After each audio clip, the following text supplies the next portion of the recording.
Hi అండి అందరికీ. Welcome to food diary channel.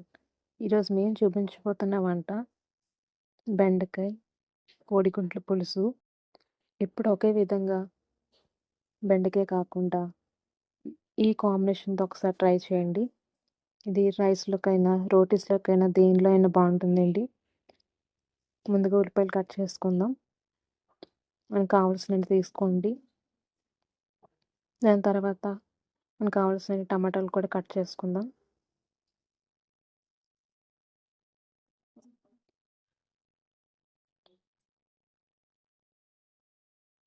దాని తర్వాత మనకు కావాల్సినన్ని పచ్చిమిరపకాయలు కూడా కట్ చేసుకుందామండి. అప్పుడు ముందుగా ఒక పాన్ తీసుకొని అందులో కొంచెం ఆయిల్ వేసుకుందాం, ఒక స్పూన్.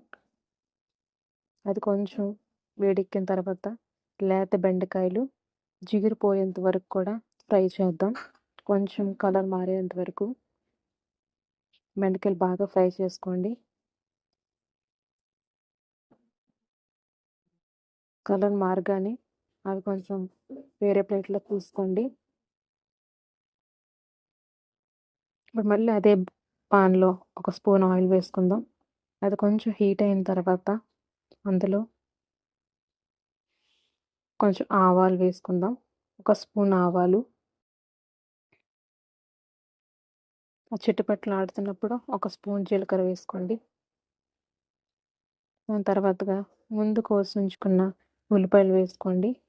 అవి కలర్ మారేంత వరకు, బ్రౌన్ కలర్ వచ్చే వరకు ఫ్రై చేయండి. మీకు కావాల్సిన పచ్చిమిరపకాయలు వేసుకోండి, అవి కూడా బాగా ఫ్రై చేయండి. ముందే కోసి ఉంచుకున్న టమాటాలు కూడా వేసుకుందాం. ఇప్పుడు అవి కూడా మగ్గేంత వరకు, మెత్తబడే వరకు అవి కూడా వేసి ఫ్రై చేసి మూత పెట్టి మగ్గించండి. కొంచెం ఇంకా 5 నిమిషాల తర్వాత అల్లం వెల్లుల్లి పేస్ట్ వేసుకోండి. అది కూడా వేసిన తర్వాత పసుపు, కారం కూడా వేసుకోండి.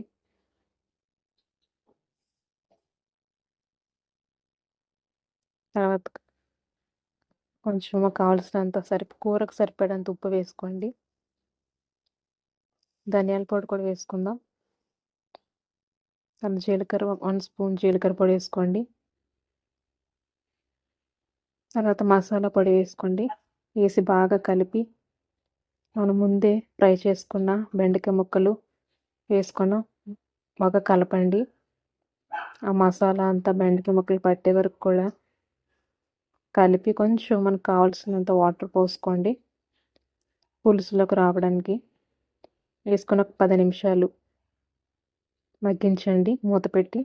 తర్వాత పక్కన ఒక బాన్ తీసుకొని అందులో ఉప్పు, కారం, పసుపు వేసి మన ముందుగా ఉడికించి పెట్టుకున్న గుడ్లని ఫ్రై చేసుకుందామండి. ఇలా ఫ్రై చేసుకోవడం వల్ల చాలా టేస్ట్ వస్తుంది బెండకాయ గుడ్ల పులుసుకి. ఫ్రై చేసుకున్న గుడ్లని మనం ప్రిపేర్ చేసుకున్న బెండకాయ పులుసులో వేసుకోండి. వేసుకొని ఒక 5 నిమిషాలు మూత పెట్టి మళ్ళీ మగ్గించండి.